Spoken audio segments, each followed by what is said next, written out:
हैं अमलेंदु उपाध्याय। संसद के बजट सत्र का दूसरा सेशन यानी दूसरा भाग आज शुरू हुआ है और इस सेशन की इस जो दूसरा पार्ट शुरू हुआ है इसकी शुरुआत ही हंगामेदार हुई है, लेकिन उस सत्र के शुरू होने से ठीक पहले छत्तीसगढ़ के पूर्व मुख्यमंत्री और छत्तीसगढ़ में विधायक कांग्रेस पार्टी के वरिष्ठ नेता भूपेश बघेल के घर पर ईडी की छापेमारी हुई है। ये टाइमिंग और इस टाइमिंग को लेकर तमाम सवाल उठ रहे हैं। इस सत्र में जिन मुद्दों पर चर्चा होनी थी उस पर सरकार बुरी तरह से घिरी नजर आ रही थी। ये चर्चाएं लगातार पिछले 2-3 दिनों से चल रही हैं। खासकर जो तमाम विधेयक है, वक्फ विधेयक है या फिर इनकम टैक्स विधेयक है, ये सारे मुद्दे तो अपनी जगह है, लेकिन जो सबसे बड़ा मुद्दा है वो चुनाव आयोग को लेकर चुनाव जिस तरह से धांधली हो रही है वो बड़ा मुद्दा है। और दूसरी तरफ अमेरिका के राष्ट्रपति डोनाल्ड ट्रंप जिस तरह से भारत विरोधी बयान दे रहे हैं और उस पर सरकार खामोश है। इस मुद्दे को लेकर जबरदस्त विरोध की आशंका थी और ये कहा जा रहा है, आरोप लगाए जा रहे हैं कि उन खबरों को दबाने के लिए या फिर संसद में ये चीजें न उठने पाए, इसकी वजह से भूपेश बघेल के यहाँ छापेमारी की गई है।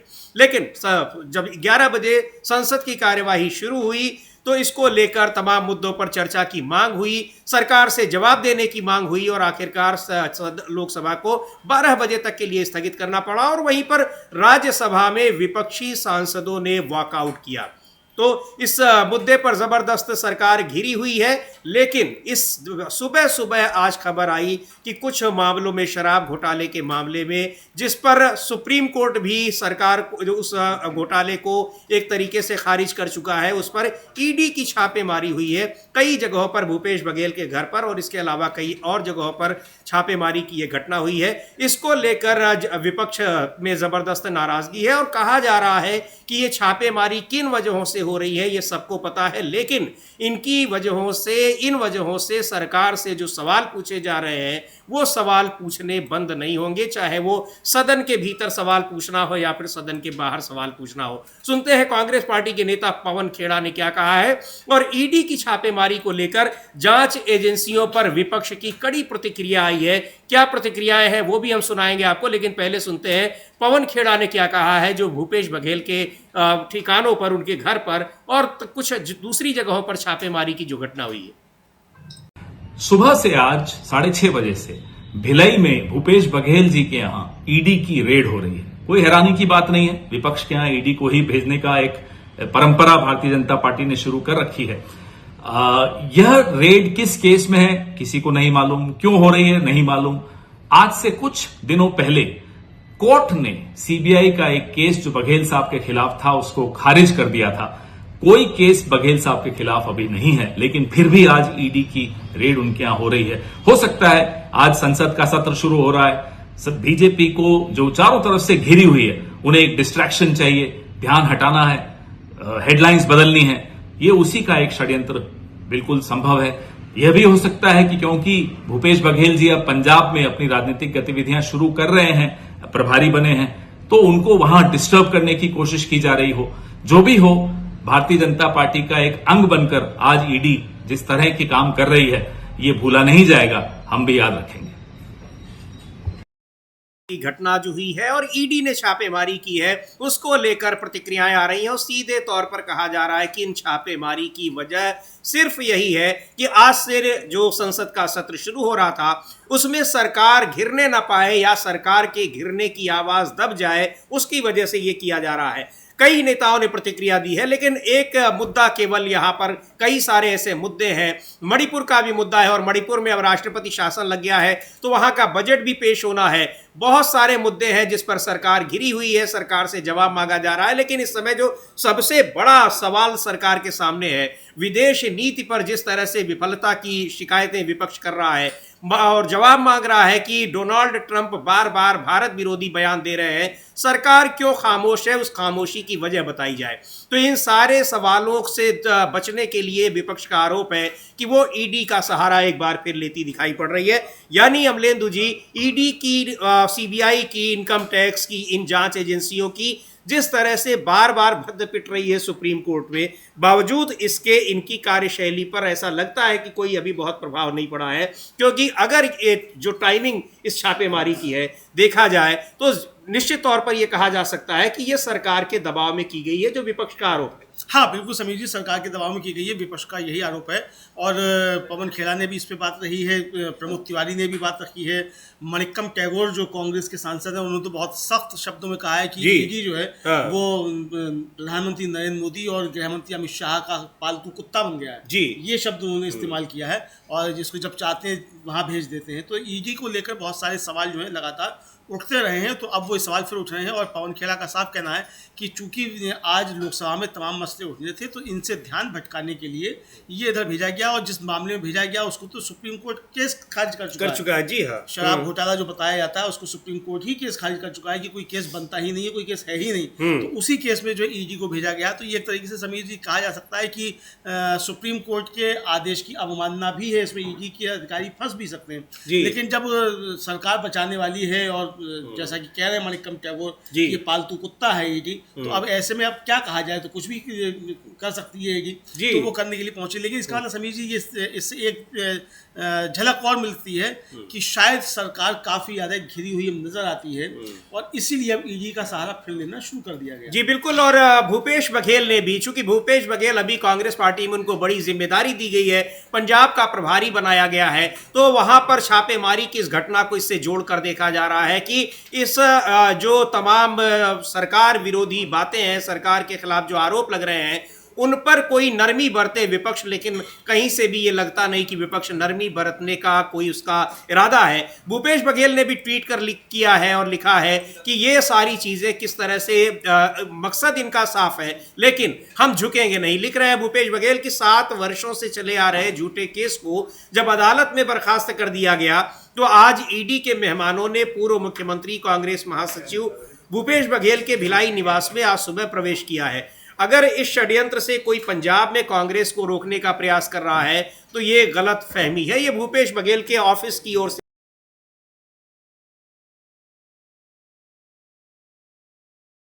जो अकाउंट है। तो ये सारी चीजें जो आरोप विपक्ष लगा रहा है, और बड़ी तल्ख टिप्पणी की है। मणिक्कम टैगोर को भी एक बार सुनेंगे, और इन तमाम मुद्दों पर चर्चा के लिए उन्होंने राज्यसभा में नोटिस भी दिया है। राज्यसभा में कई मुद्दों पर चर्चा के लिए आम आदमी पार्टी के सांसद संजय सिंह ने भी दिया है।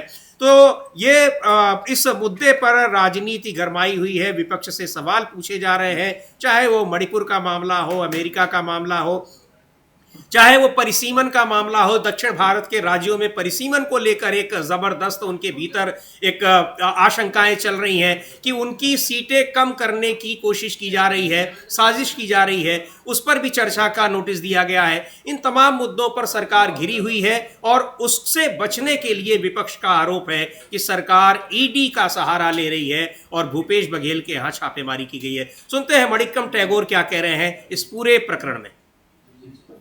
टिप्पणी कर रहे हैं मणिक्कम टैगोर और कह रहे हैं कि ये पेट डॉग है, यानी पालतू कुत्ता है सरकार का ईडी। और ईडी को लेकर, सीबीआई को लेकर भी अमलेंदु जी पहले से ही कई बार टिप्पणी की गई है और उसको एक सरकार का तोता बताया गया है। अब एक जो इस तरह की टिप्पणी अगर की जा रही है, लेकिन टाइमिंग जो जिस तरह से एक पुराने केस में अचानक अगर वहां पर छापेमारी की कार्रवाई की जा रही है, तो निश्चित तौर पर विपक्ष के इन आरोपों की पुष्टि होती दिखाई पड़ रही है कि सरकार संसद में तमाम सवालों से घिरी है और उससे ध्यान भटकाने के लिए ये सब कुछ किया जा रहा है। मणिक्कम टैगोर ने मणिपुर और जम्मू में आंतरिक सुरक्षा संकट, झड़पें, हिंसा और सरकार की जवाबदेही, इस विषय पर चर्चा के लिए लोकसभा में एक नोटिस भी दिया है। लेकिन इन सारी टिप्पणियों के बाद, और जैसा अमलेंदु जी अभी बता रहे हैं कि सुप्रीम कोर्ट भी उस केस को खारिज कर चुका है, तो ऐसे में क्या अवमानना का उस पर एक बनता है, एक तथ्य बनता है। लेकिन लगता नहीं है कि ईडी को इन सारी चीज़ों से कोई फर्क पड़ता है, क्योंकि सुप्रीम कोर्ट तमाम मामलों में इन जांच एजेंसियों को बहुत ही तल्ख भाषा में इनके पर टिप्पणी कर चुका है और नाराजगी जता चुका है। बिल्कुल समझिए, काफ़ी सख्त टिप्पणी सुप्रीम कोर्ट ने की थी, और कई मामलों में काफ़ी सख्त टिप्पणी जो है वो कर चुका है सुप्रीम कोर्ट ईडी को लेकर, लेकिन उसके बावजूद ईडी सुधरने का नाम नहीं ले रही है, ये साफ समझ में आ रहा है एक तरीके से अगर देखा जाए तो। या कहिए कि सरकार का दबाव इतना ज़्यादा है कि वो मतलब वो ईडी के अधिकारी इस तरीके से काम कर रहे हैं। लेकिन आज एक बड़ा वाकया समीर जी ये हुआ कि लोकसभा में हंगामा काफ़ी ज़्यादा हो रहा था, विपक्ष अपनी कई मांगों को लेकर नारेबाजी कर रहा था जी, और असदुद्दीन ओवैसी को बोलने के लिए कहा गया कि वो अपना प्रश्न रखें प्रश्नकाल में। असदुद्दीन ओवैसी ने बोलना शुरू किया, तभी मालूम पड़ा कि सारे माइक की आवाज़ जो है वो टीवी पर जो आ रही थी वो बंद हो गई, और वॉइस ओवर जो है वो पीछे से प्रोड्यूसर ने शुरू कर दिया कि असदुद्दीन ओवैसी क्या बोल रहे हैं। अच्छा। 70 सालों में पहली बार है कि इस तरीके से देखने को मिला कि वॉइस ओवर जो है वो दिया जाने लगा और संसद की आवाज़ें थी वो बंद होने लगी, क्योंकि वहाँ नारे लग रहे थे। उसके बाद जो था फिर काफ़ी देर बाद फिर वो सीधी कार्रवाई फिर शुरू हो गई, मतलब केवल विजुअल आ रहे थे और वॉइस ओवर आ रहा था। तो ये भी 70 सालों में पहली बार इस तरीके की घटना आज देखने को मिली है। जी, तो ये घटना देखने को मिली, लेकिन लोकसभा और राज्यसभा दोनों ही सदनों में विपक्ष अपनी तमाम मांगों को लेकर सरकार को घेर रहा है और उस पर बयान देने के लिए, जवाब देने के लिए दबाव डाल रहा है। चाहे वो मणिपुर का मुद्दा हो, चाहे वो चुनाव आयोग, जिस तरह से चुनाव आयोग के ऊपर आरोप लग रहे हैं, मतदाता सूचियों में हेरफेर के आरोप लग रहे हैं। तृणमूल कांग्रेस जबरदस्त हमलावर है इस मामले में। राज्यसभा में विपक्ष ने वॉकआउट भी किया है। अजय माकन कांग्रेस के नेता, उन्होंने बताया कि पूरे विपक्ष ने, हालांकि कहा जा रहा था कि केवल तृणमूल कांग्रेस के सांसदों ने किया, लेकिन उन्होंने कहा कि पूरे विपक्ष ने राज्यसभा से इस मुद्दे पर वॉकआउट किया है। उधर दक्षिण भारत के राज्यों की ओर से भी ये कहा जा रहा है और उस पर स्पष्टीकरण की मांग की जा रही है कि ये जो आशंकाएं हैं कि 2026 में परिसीमन होगा और दक्षिण भारत के राज्यों की सीटें कम हो जाएंगी, उसको लेकर बयान दे सरकार। सरकार तमाम मुद्दों पर घिरी हुई है, लेकिन सरकार जानती है कि किस तरह से चीज़ों को डाइवर्ट करना है, ये विपक्ष का आरोप है। और उसी के तहत अब ये काम किया गया कि जिस दिन कार्यवाही शुरू हो रही है संसद की, उसी दिन सुबह सुबह ईडी की छापेमारी हो रही है भूपेश बघेल के यहाँ। यानी ये सब चीज़ें, या तो फिर अगर छापेमारी करनी है ईडी को, वो पहले भी कर सकता था, सत्र के बाद भी कर सकता था, कभी भी कर सकता था, लेकिन अचानक उसी दिन। तो क्या ये जो आरोप हैं ये पुख्ता होते नहीं दिखाई पड़ते हैं कि पूरी तरह से ईडी सरकार के निर्देशों पर ही काम कर रहा है? यही आरोप लग रहे हैं चुनाव आयोग पर भी, उसी के तहत कि वो भारतीय जनता पार्टी और उसके एनडीए सरकार, भारतीय जनता पार्टी सरकार के हिसाब से काम कर रहा है। सारी जांच एजेंसियां और संवैधानिक संस्थाएं इस समय आरोपों के घेरे में हैं और इन सब पर चर्चा की मांग की जा रही है, स्पष्टीकरण की मांग की जा रही है। लेकिन वो मांग ना होने पाए, उसकी आवाज न मुखर होने पाए, उसके लिए फिर एक जांच एजेंसी का सहारा ले लिया जाता है। हाँ बिल्कुल समीर जी, एक नई एजेंसी का सहारा ले लिया जाता है, और एजेंसी का ही सहारा नहीं ले लिया जाता है, नए कानून भी बनाने जी हाँ, आ जाते हैं ताकि ये एक एजेंसी फेल हो तो दूसरी एजेंसी काम पर लग जाए। तो वो जो इनकम टैक्स का जो संशोधन लाया गया है, नया आयकर अधिनियम लाया जा रहा है, हाँ। तो वो एक तरीके से कहा जाए फिर से जो है वो मजबूत करने के लिए इनकम टैक्स को, चूंकि ईडी की सारी चीज़ें पकड़ में आ चुकी है, सुप्रीम कोर्ट जो है कई बार उनको फटकार लगा चुका है ईडी को, तो अब उसके लिए आयकर अधिनियम में संशोधन जो है वो किया जा रहा है, मतलब उसको बिल लेकर आया गया है। तो समीर जी, आज जिस तरीके से ईडी पहुंची है भूपेश बघेल के घर पे छापेमारी कर रही है, जो खबरें आई हैं अभी तक, पवन खेड़ा की हम लोगों ने बाइट सुनवाई, उनके ऑफिस ने भी, पवन खेड़ा के ऑफिस ने भी जो है कहा है कि किस तरीके से चीजें सब चल रही हैं, तो इसको लेकर साफ तौर पर समझा सकता है कि सरकार काफी ज्यादा घबराई हुई मालूम पड़ती है। जी बिल्कुल, और इसको लेकर कांग्रेस के सांसद हैं इमरान मसूद, उन्होंने भी टिप्पणी की है और कहा है कि भूपेश बघेल के यहाँ छापे की कार्रवाई के पीछे क्या मकसद है वो साफ दिखाई पड़ रहा है। सुनते हैं इमरान मसूद को क्या कह रहे हैं।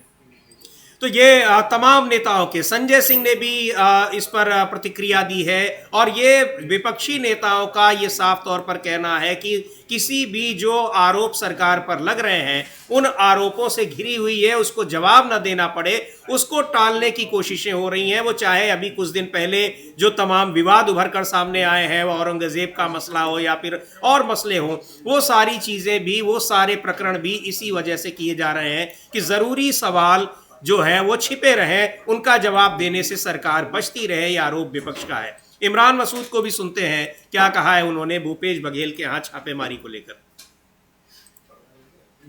ईडी की, प्रवर्तन निदेशालय की, उसको लेकर जबरदस्त प्रतिक्रियाएं आ रही हैं। कांग्रेस के सांसद और राज्यसभा में कांग्रेस के उपनेता प्रमोद तिवारी ने भी इस पर टिप्पणी की है और कहा है कि ये साफ दिखाता है कि कैसे सरकार तमाम जरूरी सवाल हैं उनसे बचने के लिए क्या क्या कर रही है।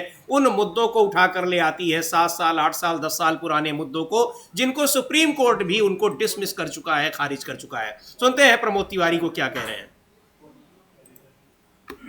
एक इनकम टैक्स विधेयक लाया जा रहा है, उस विधेयक पर भी सरकार घिरी हुई है। अमलेंदु जी, ये सारे मसले ऐसे हैं, चाहे वो इनकम टैक्स विधेयक हो, मणिपुर का मुद्दा हो, राष्ट्रपति शासन लगने के बाद भी वहां किस तरह से लगातार हिंसा जारी है, वहां अभी भी सरकार ने सोचा कि ये दिखाने की कोशिश की जाए कि रास्ते खोल दिए गए हैं, लेकिन रास्ते खुले होने के बाद भी और बड़ी संख्या में वहां जो सुरक्षा बल हैं उनके होने के, मौजूद होने के बावजूद वहां पर किस तरह से हिंसा की खबरें लगातार आ रही हैं।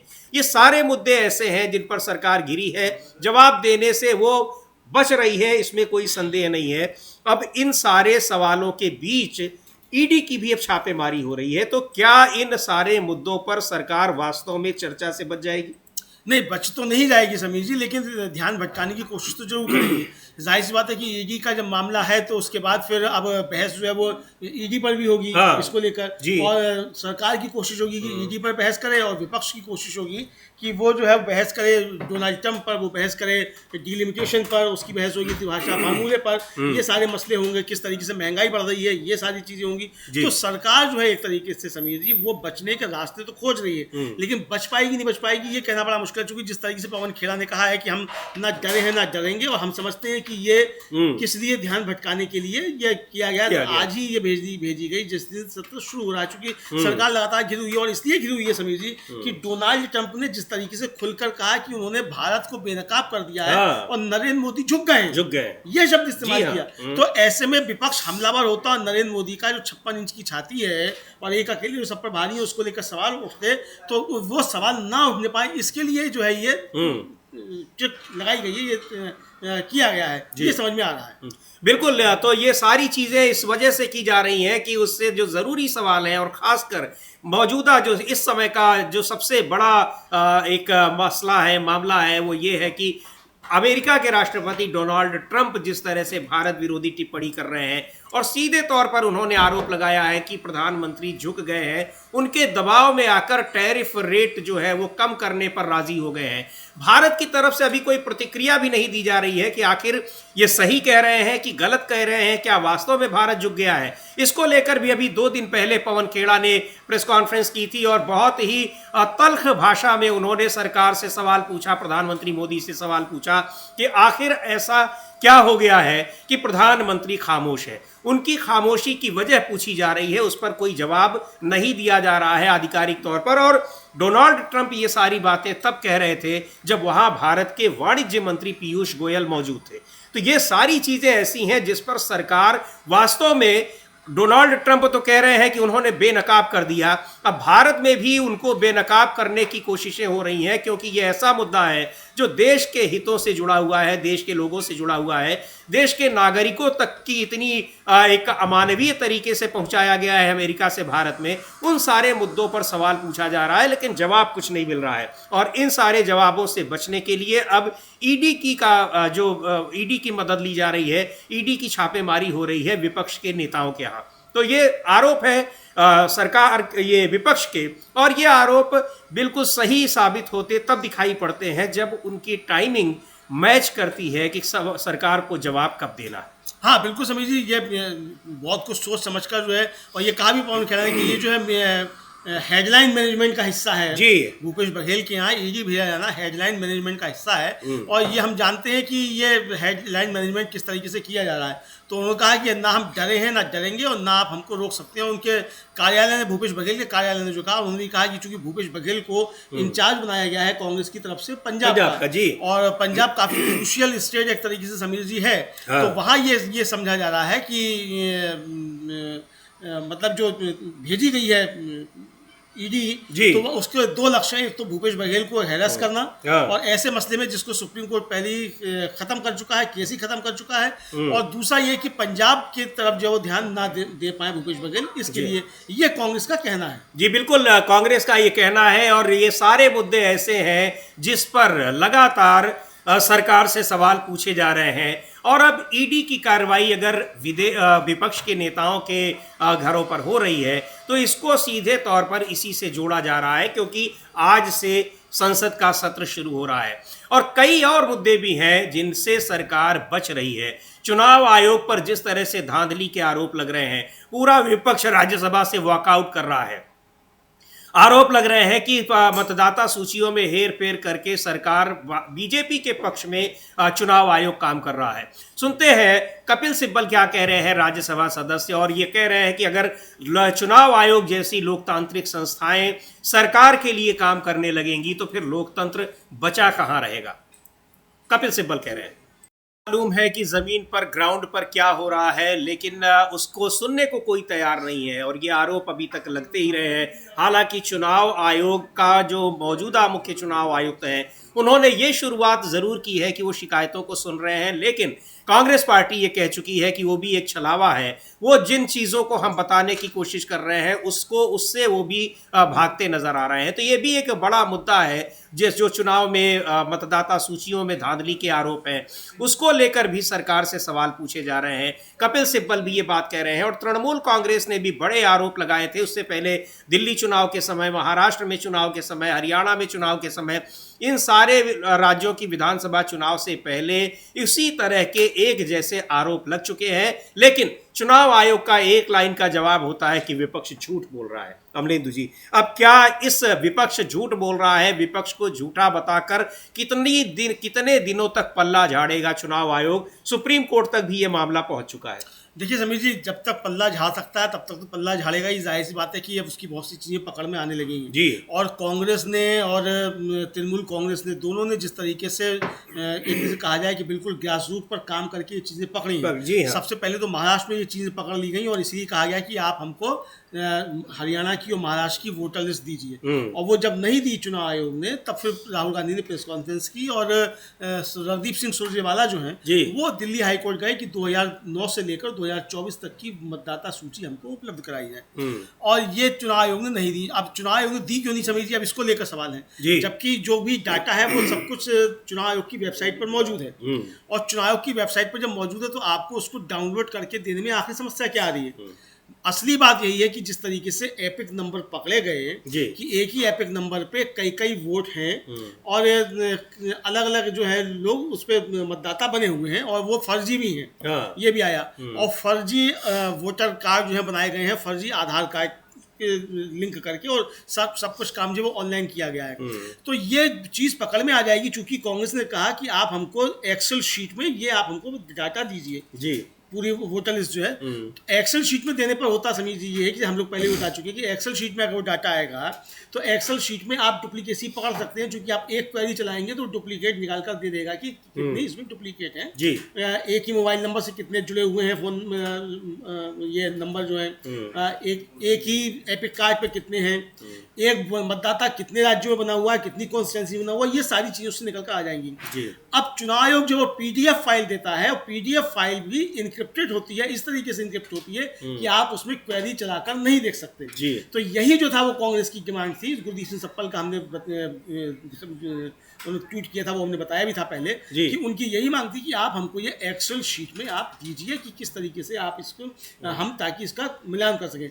इसको चुनाव आयोग ने नहीं दिया और दिल्ली हाईकोर्ट में जाकर चुनाव आयोग ने कह दिया कि हम 3 महीने बाद जाकर कहा कि हम 3 महीने में बताएंगे कि ये इसको हम क्या इस पर एक्शन लेंगे। और जब तृणमूल कांग्रेस ने प्रेस कॉन्फ्रेंस की और 24 घंटे का समय दिया कि आप अपनी गलती स्वीकार कीजिए वरना फिर हम जो है आगे एक्शन लेंगे जी, तब फिर चुनाव आयोग ने कहा कि साहब हम जो है इसको 3 महीने में ठीक कर लेंगे। और ये हमारे जो थे अधिकारी जो थे और जो ER नोट करके एक उनका प्रोग्रामिंग है उसकी गलती की वजह से हुआ, और यूनिक नंबर जो है वो नहीं है ये, और एक एपिक नंबर पर कई मतदाता हो सकते हैं लेकिन वो वोट एक ही डालेगा, ये उसने अपना तर्क दिया जी। अब इसके बाद कांग्रेस ने वो 2008 का इनका चुनाव आयोग का ही विज्ञप्ति जो थी वो जारी करते हुए और चुनाव आयोग को पत्र लिखा कि भाई देखिए आपका 2008 का ही जो है जो आपने लिखा है अपने चुनाव अधिकारियों को जिला स्तर के सबको आपने लिखा है कि ये एपिक नंबर यूनिक होगा जी। तो जब 2008 में ये एपिक नंबर यूनिक है और आप अब कह रहे हैं कि साहब ये गलतियां पहले से हैं,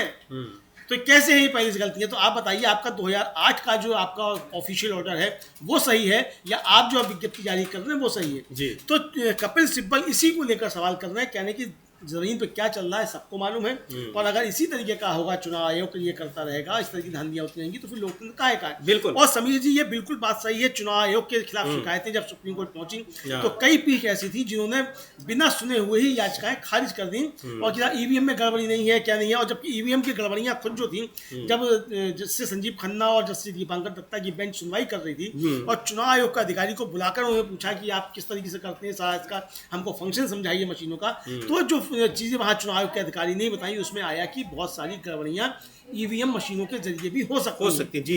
और उसके बाद फिर जो था चुनाव आयोग ने इस पे आदेश किया कि आप 45 दिन तक चुनाव के बाद इसका डाटा सुरक्षित रखेंगे, लेकिन चुनाव के बाद वो 45 दिन तक डाटा भी सुरक्षित नहीं रखा गया, डाटा इरेज कर दिया गया। महाराष्ट्र में जो बारामती से जहां से जीत कर आए हैं अजीत पवार, उनके भतीजे युगेंद्र पवार जो हैं उन्होंने लगभग 9 लाख रुपया जमा कर दिया जी हाँ। कि हम ईवीएम मशीनों की जांच कराएंगे और जब उनसे पैसा जमा कर दिया तो उनसे कहा गया कि वो डाटा तो हमने डिलीट कर दिया है, उन मशीनों की आप मॉक पोल से जांच कर लीजिए। तो ये मामला फिर सुप्रीम कोर्ट पहुंचा है कि भाई जब आपने सुप्रीम कोर्ट का आदेश था तो सुप्रीम कोर्ट ने बड़ी सख्त फटकार भी लगाई चुनाव आयोग को कि भाई आपसे किसने कहा था कि आप डाटा डिलीट कर दो। हाँ। आप हमारा आदेश क्यों नहीं समझ पाए जी। तो ये आदेश समझ लिया था उन्होंने अच्छे तरीके से, ऐसा नहीं है समीर जी, आदेश समझ लिया था लेकिन आदेश को तोड़ा मरोड़ा ठीक उसी तरीके से जैसे इलेक्टोरल बॉन्ड के मसले पर एसबीआई जो था वो हीला हवाली करता रहा, लेकिन जब सुप्रीम कोर्ट ने फटकार लगाई कहा तुरंत देना 48 घंटे में आना चाहिए तो 24 घंटे में ही वो डाटा आ गया। जिसको कहा जा रहा था कि 6 महीने लगेंगे तो वो जो था वो 24 घंटे में डाटा आ गया। तो इसी तरीके से अगर सुप्रीम कोर्ट सख्त हो जाएगा तो 24 घंटे में डाटा सब दे देंगे और गड़बड़ियां भी अपनी स्वीकार कर लेंगे। लेकिन बात वही है कि कपिल सिब्बल भी जिस तरीके से कहने सुप्रीम कोर्ट के में भी जो चीजें चल रही है समीर जी, साफ दिखाई पड़ता है कि न्यायपालिका पर भी सरकार का दबाव बढ़ता जा रहा है। जी बिल्कुल, दबाव बढ़ता जा रहा है क्योंकि कई ऐसे जो फैसले रहे हैं, कई ऐसे मामले रहे हैं जिसमें अगर वास्तव में स्ट्रिक्ट अपनी कठोरता दिखाई है, तलखी दिखाई है सुप्रीम कोर्ट ने, तो सरकार या सरकारी अधिकारी या फिर जो सरकार संस्थाएं हैं, संवैधानिक संस्थाएं, उनको मजबूर होना पड़ा है उन सारी चीज़ों को दिखाने के लिए। और इन्हीं सारी चीज़ों के लिए आरटीआई कानून भी बना है, लेकिन आरटीआई कानून के तहत किसी को कोई जानकारी नहीं मिल पा रही है, इसलिए सारी जानकारी के लिए लोगों को रुख करना पड़ रहा है सुप्रीम कोर्ट की ओर। सुप्रीम कोर्ट में भी बार बार जब उसको लेकर आपत्तियां जाती हैं तब कहीं जाकर वो सब चीज़ें वहाँ दिखाई जाती हैं, लेकिन अभी भी चुनाव आयोग छिपा रहा है बहुत सारी चीज़ें, विपक्ष का आरोप है। और विपक्ष इसी वजह से इन सारी चीजों को, ये जितने भी तथ्य हैं उनकी जानकारी मांग रहा है, उसको लेकर वो संसद में भी आवाज उठा रहा है। राज्यसभा से पूरे विपक्ष ने वॉकआउट किया है। हमारे साथी अविनाश कुछ खबर लेकर आए हैं। जी अविनाश बताएं। हाँ, जो वोटिंग लिस्ट वाला मामला चल रहा है उसको राहुल गांधी ने लोकसभा में भी उठाया है। जी हाँ, उन्होंने बोला है कि वोटिंग लिस्ट सरकार नहीं बनाती, हम भी मानते हैं, स्वीकार करते हैं कि भाई चुनाव आयोग इसको तैयार करवाता है, लेकिन जिस तरह की धांधलियां, जिस तरीके की शिकायतें उठ रही हैं, बोले उसकी जांच होनी चाहिए। उन्होंने इस पर चर्चा की भी डिमांड की है संसद में, क्योंकि आप देख रहे हैं कि लोकसभा चुनाव के बाद से सबसे ज्यादा जो मुद्दा चर्चाओं में, अभी तक तो ईवीएम के मुद्दे पर विपक्ष के सबसे ज्यादा सवाल होते थे, लेकिन अब जो सबसे ज्यादा सवाल उठ रहे हैं वो वोटिंग लिस्ट को लेकर उठ रहे हैं। चाहे हमने महाराष्ट्र में देखा, चाहे हम इस समय दिल्ली का चुनाव हुआ, दिल्ली चुनाव में भी वोटिंग लिस्ट का मुद्दा ही उठा था। महाराष्ट्र में तो 50 लाख वोटरों को बढ़ाने का अचानक जो 6 महीने में वोटर बढ़ाए गए, उसका अभी तक चुनाव आयोग जवाब नहीं दे पाया। और यही चीज हमने हरियाणा के चुनाव में देखी थी। और अब जो पश्चिम बंगाल का चुनाव है उसमें तो ये बताया जा रहा है कि एक ही एपिक नंबर पर मतलब गुजरात का भी वोटर है और जो बंगाल का भी वोटर है, यानी कि क्या गुजरात के जो वोटर हैं वो क्या बंगाल में वोट करने के लिए आएंगे? तो ममता बनर्जी तो इस चीज को लगातार वो सवाल उठा रही हैं कि भाई गुजरात का मतदाता बंगाल में कैसे वोट कर सकता है? हाँ, ये तो संजय राउत तो बहुत पहले ही कह चुके हैं। वो तो कहे कि यहाँ पे 40 लाख फ्लोटिंग वोटर्स है जो कभी महाराष्ट्र में वोट डाल रहे हैं, फिर हरियाणा में भी डाल रहे हैं, उसके बाद वो बिहार में जाएंगे, बंगाल जाएंगे, उसके बाद वो उत्तर प्रदेश आएंगे। हाँ बिल्कुल। और इस मुद्दे को लेकर अब राहुल गांधी लगातार सवाल उठा रहे हैं। जब दिल्ली चुनाव की काउंटिंग होनी थी तो उससे एक दिन पहले राहुल गांधी ने यही मुद्दा उठाया था हाँ। तो उस समय जो चुनाव आयुक्त, मुख्य चुनाव आयुक्त राजीव कुमार थे, उन्होंने कहा था कि हम इसका लिखित में जवाब देंगे। हाँ। लेकिन उनका जवाब कहाँ है पता नहीं, क्योंकि वो तो अब रिटायर ही हो गए हैं। हाँ। और जो नए चुनाव, उनकी जगह मुख्य चुनाव आयुक्त बने हैं, वो जो राहुल गांधी ने सवाल उठाया वो मान रहे हैं कि हाँ इस तरीके की धांधलियां हो हुई गई हैं। हैं, हाँ। जबकि राजीव कुमार तो इस चीज को स्वीकार ही नहीं कर रहे थे। बिल्कुल। वो तो सीधा सीधा बोल देते थे कि विपक्ष के जो आरोप हैं वो पूरी तरीके से फर्जी हैं। लेकिन अब राहुल झूठा, गांधी, वो तो झूठा तक बता चुके हैं विपक्ष को, ये सारे झूठे आरोप है, कहीं इसमें कोई दम नहीं है, हाँ, कोई तथ्य बिल्कुल। नहीं है। वो उनकी जो भाषा होती थी उसी तरीके की होती थी। और जब भी विपक्ष की तरफ से सबूत लेके आए जाते थे कि भाई ये आपकी ये जो वोटिंग लिस्ट है इस तरीके की धांधलियां हो रही हैं, तो उनके जवाब शेर और शायरी में होते थे।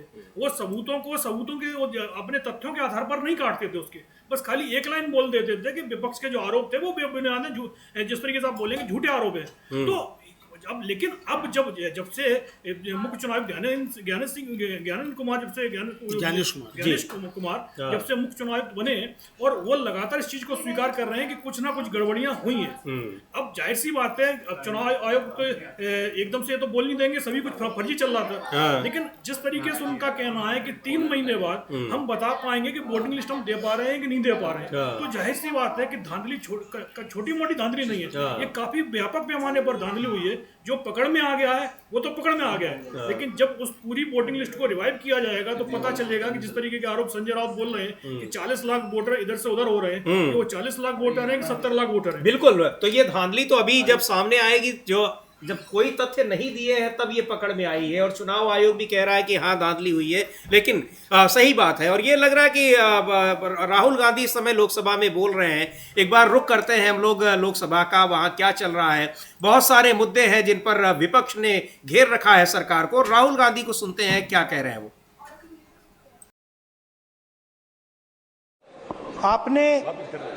आपने सही बात बोली कि वोटर लिस्ट क्या सरकार बनाती है।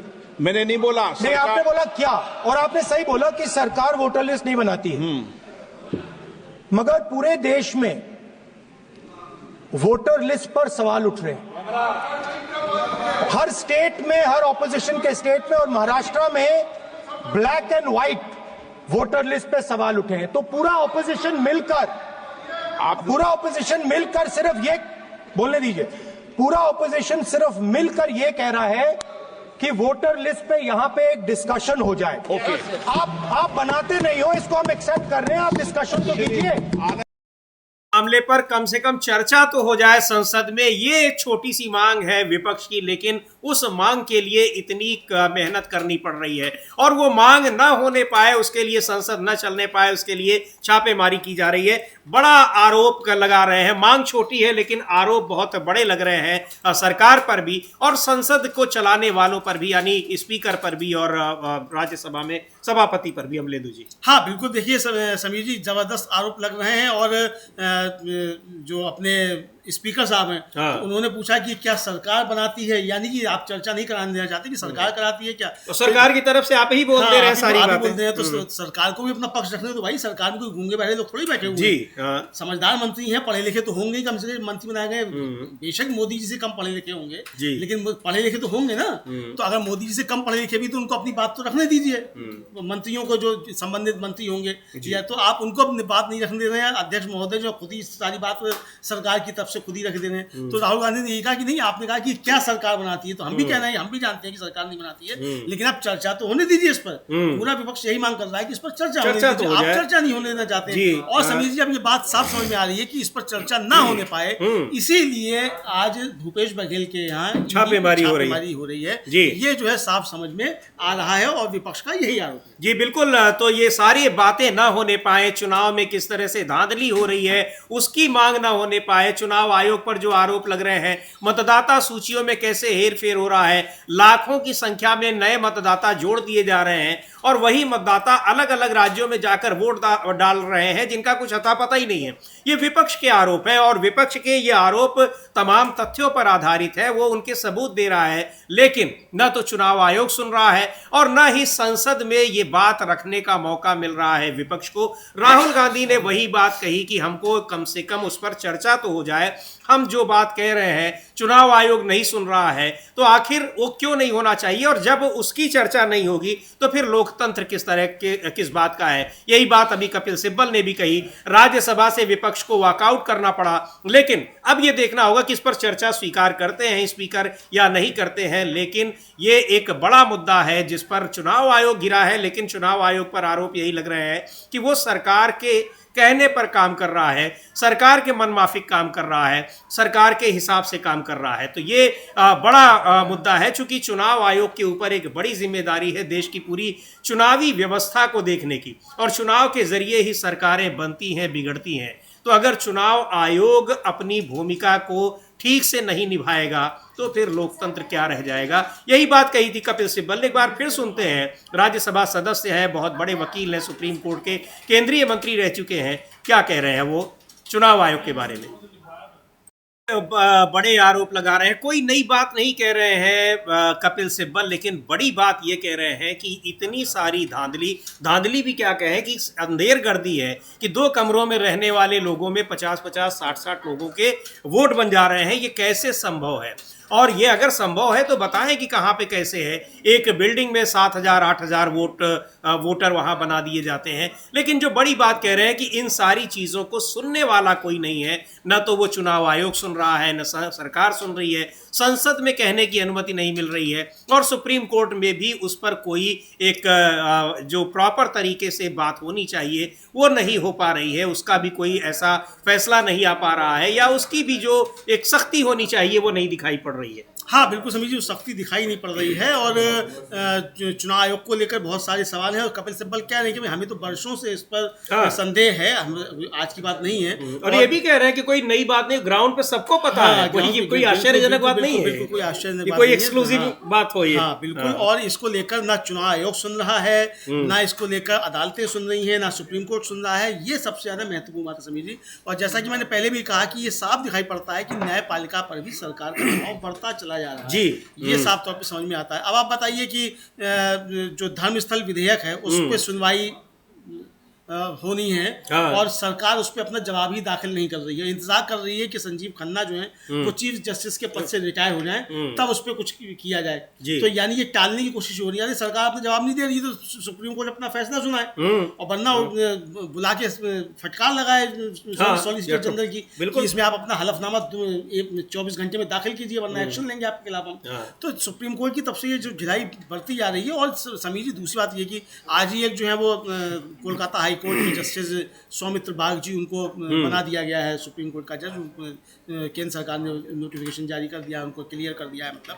तो अब जिस तरीके से न्यायपालिका में संघ समर्थित लोग आ रहे हैं और सुप्रीम कोर्ट तक पहुंच रहे हैं, और उनकी मानसिक स्थिति जो है वो कहा जाए कि जो झलकती है उनके निर्णयों में, टिप्पणियों में, तो ये भी एक काफी ज्यादा चिंता का विषय देश के अंदर बनता चला जा रहा है। तो अब राहुल गांधी ने जो कहा था कि भाई संविधान का जो हर संस्था है उसमें एक तरीके से कहा जाए वो षड्यंत्र पैदा हो गई है। जी हाँ, तो ये चीजें साफ तौर पर दिखाई पड़ रही है। और ये लड़ाई जो है ये कोई बहुत मामूली लड़ाई समीर जी नहीं है। ये सिर्फ एक चुनाव आयोग का मसला हल नहीं है, ये सिर्फ वोटर लिस्टों के मामला नहीं है, सिर्फ ईवीएम का मसला नहीं है। मामला काफी ज्यादा गंभीर है, और इस पर पूरे विपक्ष को एकजुट होकर प्रयास करने होंगे। राहुल गांधी ने भी आज सदन में ये कहा कि भाई आप चर्चा तो कराइए, पूरा विपक्ष यही मांग हाँ बिल्कुल लोग चर्चा तो कराइए, क्योंकि कहीं अगर बात नहीं सुनी जा रही है, संसद में भी हम नहीं कह पाएंगे, तो फिर संसद किस लिए है। एक बार सुनते हैं राहुल गांधी ने किस तरीके से चुनाव के मुद्दे को और वोटर लिस्ट में जो धांधली का मुद्दा है उस पर चर्चा कराने को लेकर क्या कहा। स्पीकर से उनकी नोकझोंक भी हुई, लेकिन राहुल गांधी लगातार इस मुद्दे को उठा रहे हैं। एक बार फिर उन्होंने कहा कि इस पर व्यापक चर्चा कराए जाने की जरूरत है और कराई जाए। क्या कह रहे हैं राहुल गांधी, सुनते हैं। आपने सही बात बोली कि वोटर लिस्ट क्या सरकार बनाती है। मैंने नहीं बोला, नहीं आपने बोला क्या, और आपने सही बोला कि सरकार वोटर लिस्ट नहीं बनाती है। मगर पूरे देश में वोटर लिस्ट पर सवाल उठ रहे हैं। हर स्टेट में, हर ऑपोजिशन के स्टेट में और महाराष्ट्र में black and white voter list पे सवाल उठे हैं। तो पूरा ऑपोजिशन मिलकर सिर्फ ये बोलने दीजिए, पूरा ऑपोजिशन सिर्फ मिलकर ये कह रहा है कि वोटर लिस्ट पे यहां पे एक डिस्कशन हो जाए। आप बनाते नहीं हो, इसको हम एक्सेप्ट कर रहे हैं, आप डिस्कशन तो कीजिए। हो जाए, केवल ये मांग है। और कह रहे हैं सीधे तौर पर अमलेंदु जी कि महाराष्ट्र में बिल्कुल साफ तौर पर क्या धांधली हुई है, वोटर लिस्ट में कैसी गड़बड़ी हुई है, सबको दिखाई पड़ रहा है। वही बात कपिल सिब्बल भी कह रहे हैं कि कोई नई बात नहीं है, सब लोग ये जान रहे हैं, लेकिन केवल चुनाव आयोग इस चीज को इनकार कर रहा है। हालांकि अब चुनाव आयोग भी धीरे धीरे मानने लगा है, लेकिन 3 महीने का समय जिस तरह से पश्चिम बंगाल में मांग रहा है, इसका मतलब कि उसमें भी खोट है। और इस बात को लेकर ये सवाल उठा चुका है विपक्ष। कांग्रेस पार्टी ने एक लंबा चौड़ा कुछ दिन पहले ट्वीट किया था। तो ये बहुत सारे मुद्दे हैं, लेकिन अब चुनाव आयोग की भूमिका को लेकर और जिस तरह से मतदाता सूचियों में गड़बड़ी बड़े पैमाने पर हो रही है और एक रणनीतिक तरीके से हो रही है, जो कुछ दिन पहले चुनाव आयोग के ऊपर आरोप लगाया था संजय राउत ने, शिवसेना के सांसद हैं, उन्होंने साफ तौर पर कहा था कि 40 लाख वोट ऐसे हैं जो फर्जी वोट हैं और वो वही वोट तय करते हैं सरकार बनाने और बिगाड़ने में। वही वोट कभी महाराष्ट्र में इस्तेमाल किए जाते हैं, कभी हरियाणा में किए जाते हैं, कभी बिहार में, बंगाल में, घूम फिर कर वो सारे वोट, और वो चुनाव आयोग के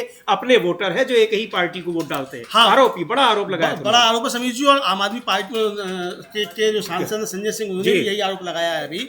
और पश्चिम बंगाल की मुख्यमंत्री ममता बनर्जी ने भी ये आरोप लगाया और बाकायदा उन्होंने बताया कि कितने कितने एपिक नंबर पे कितने कितने मतदाता जोड़े गए हैं जी। और उसके बाद चुनाव आयोग को तुरंत सफाई जारी करनी पड़ी कि हाँ, हमने सोशल मीडिया पर ऐसा कुछ देखा है और हम इसकी जांच करेंगे, ये कहा। यानी कि ये बात स्वीकार कर ली चुनाव आयोग ने कि ये गड़बड़ियां हैं, लेकिन वो गड़बड़ियां उसने की, चुनाव आयोग ने ये स्वीकार करने को तैयार नहीं है। और ये बताया जा रहा है कि साहब वो हमारा जो प्रोग्रामिंग है उसकी गड़बड़ी की वजह से ऐसा हुआ। तो अगर आपकी प्रोग्रामिंग की गड़बड़ी की वजह से भी ऐसा हुआ, अगर ये भी मान लिया जाए, तो आप अब तक कर क्या रहे थे? 2008 से लेकर आज 2025 चल रही है, 70 साल के लगभग आप हो गए, तो आप अब तक कर क्या रहे थे? ये सवाल तो पूछा जाएगा। बिल्कुल, और यही सवाल चुनाव से पूछा जा रहा है कि आप क्या तब से गड़बड़ियां कर रहे हैं चुनाव महोदय, या ये गड़बड़ियां जो है 2014 के बाद शुरू हुई हैं? अगर आप कह रहे हैं कि भाई तब से लेकर अब तक जो गड़बड़ियां ये एपिक नंबर की होती रही हैं, तो फिर आपको वोटर लिस्ट देने में दिक्कत क्या है? 2009 से लेकर अब तक की। यहाँ सुप्रीम कोर्ट एक दिन पहले टिप्पणी कर चुका है कि एक वोट का भी कितना महत्व है। अभी कल ही हम लोगों ने चर्चा भी की है।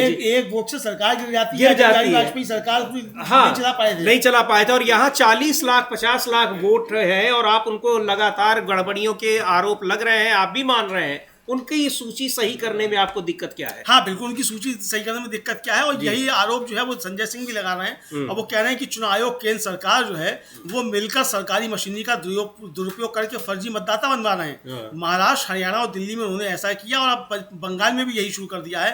और अगर चुनाव प्रक्रिया निष्पक्ष नहीं होगी तो एक ही पार्टी सत्ता में रहेगी, वो भी भ्रष्टाचार करेगी। बिल्कुल, सुनते हैं क्या कह रहे हैं संजय सिंह। तो इस पर पूरा विपक्ष एकजुट होकर संसद में चर्चा की मांग कर रहा है। चुनाव आयोग के ऊपर बड़ी धांधलियों के आरोप लग रहे हैं और सबसे बड़ी धांधली जो है वो ये कि मतदाता सूचियों में किस तरह से गड़बड़ी की गई है।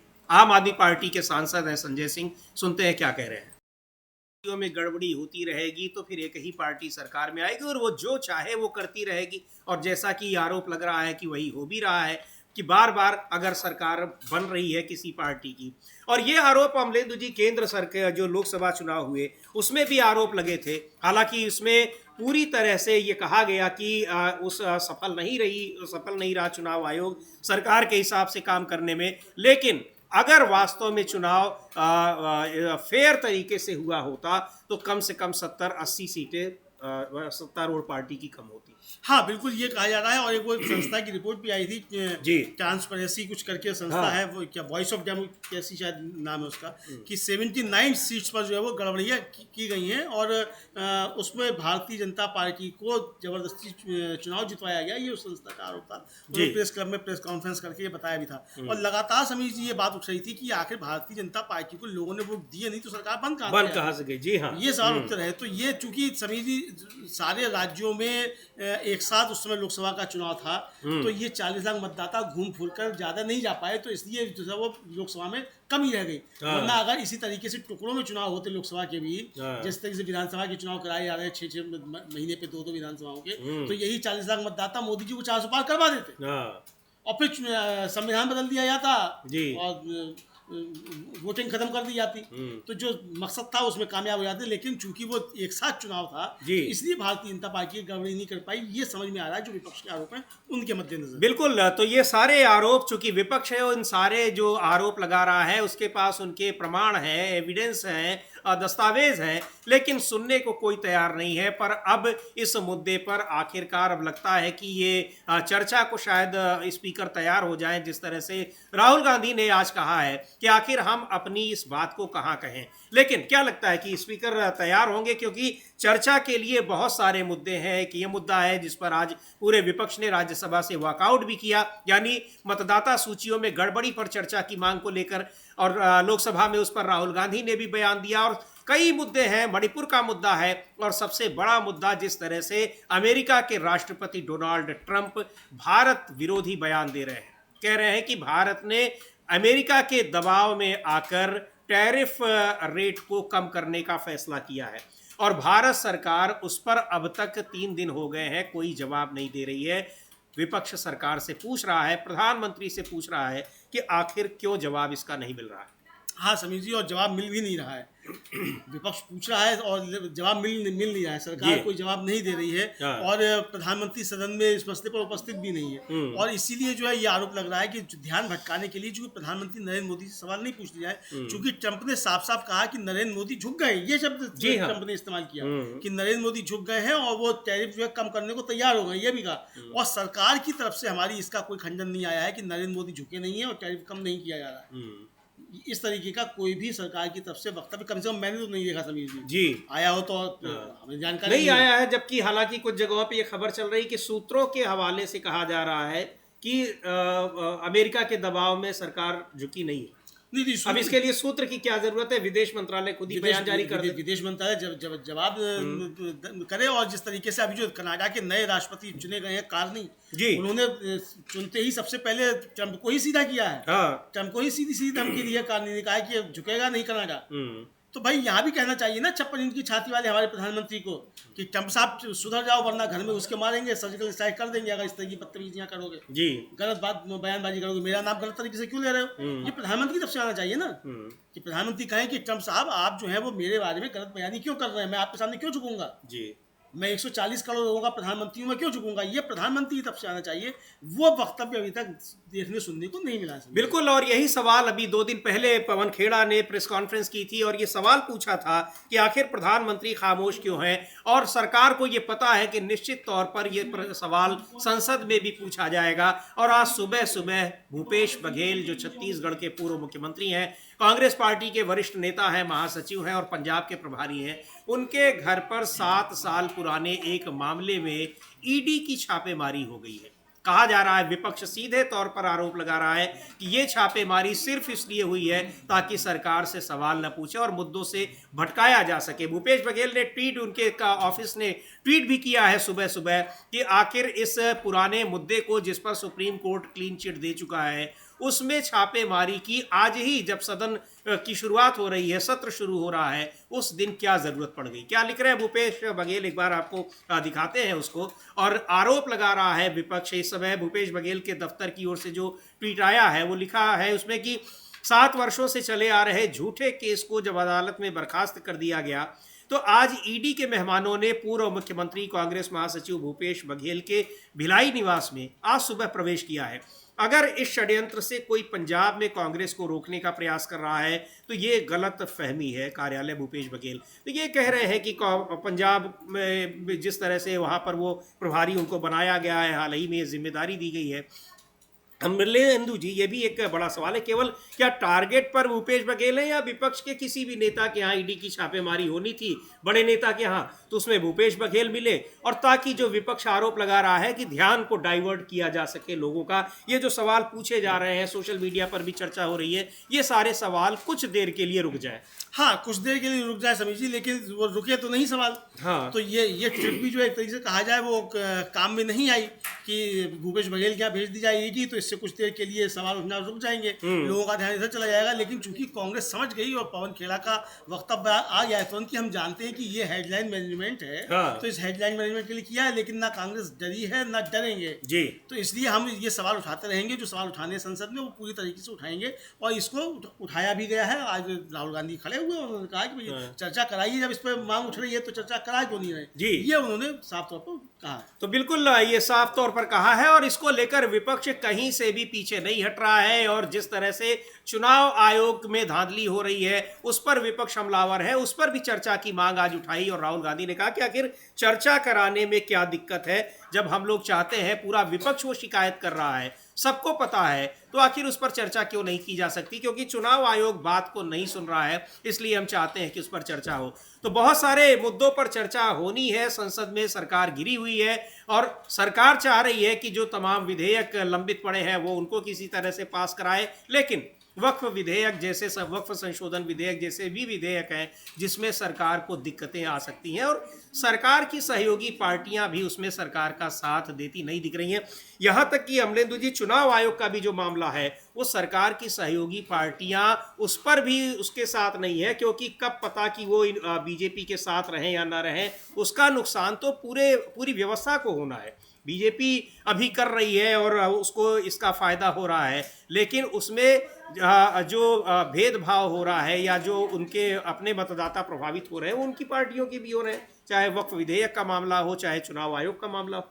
हाँ बिल्कुल समीर जी, ये चुनाव आयोग का मामला हो या वह विधेयक का मामला हो, तमाम मसले ऐसे हैं जिस पर एक तरह से कहा जाए कि मतलब सरकार घिरी हुई है और इनसे ध्यान भटकाने की एक तरीके की कोशिश भी है, लेकिन ये कोशिश कामयाब होती हुई दिखाई नहीं पड़ रही है। तो ये साफ जो है समझ में आ रहा है और इसको लेकर लगातार प्रश्न उठ रहे हैं और सवाल भी किए जा रहे हैं कि किस तरीके से सरकार कर रही है, ध्यान भटकाने की कोशिश कर रही है, लेकिन वो ध्यान भटक नहीं रहा है, ये साफ तौर पर समझ में आ रहा है। तो अब समीर जी देखा ये जाना है कि ये किस तरीके से चीज़ें आगे बढ़ती हैं और ये सत्य जो है क्या फिर इसी तरीके से इसमें हंगामे होते रहेंगे, सरकार सुनेगी कि नहीं सुनेगी, ये भी सवाल जो है वो बहुत ज़्यादा उठ रहे हैं। जी बिल्कुल, सवाल सुनेगी कि नहीं, लेकिन निश्चित तौर पर जो आम जनता से जुड़े हैं, लोकतांत्रिक व्यवस्था से जुड़े सवाल हैं, खासकर जिसकी बात अभी राहुल गांधी ने की लोकसभा में कि इस पर चर्चा क्यों नहीं हो रही है कि मतदाता सूचियों में हेर फेर की जो शिकायतें बार बार आ रही हैं, उसको लेकर सदन में हंगामा भी काफ़ी विवाद भी हुआ है, हंगामा हुआ है। चूंकि विपक्ष इन सारी मांगों को लेकर संसद में चर्चा की मांग कर रहा है। एक बार सुनते हैं कि किस तरह से लोकसभा की कार्यवाही में इन सारे मुद्दों को लेकर विपक्ष ने क्या कहा और उस पर सरकार का क्या रुख रहा। एक बार देखेंगे लोकसभा में किस तरीके से विपक्ष और सत्ता पक्ष के बीच तमाम मुद्दों पर चर्चा की बात हो रही है। तो बहुत सारी चीज़ें हैं जिस पर, लेकिन जो आज सुबह सुबह ईडी की छापेमारी हो रही है भूपेश बघेल के यहाँ, उसको लेकर ज़बरदस्त हमलावर है विपक्ष। कांग्रेस पार्टी की ओर से बहुत तीखी प्रतिक्रियाएं आ रही हैं। पवन खेड़ा ने सीधे तौर पर कहा है कि ये तमाम मुद्दे न उठे, प्रधानमंत्री जिन मुद्दों पर गिरे हुए हैं उसकी चर्चा न हो, उसकी चर्चा दब जाए, इसीलिए ईडी को लगा दिया गया है। सुनते हैं क्या कह रहे हैं पवन खेड़ा।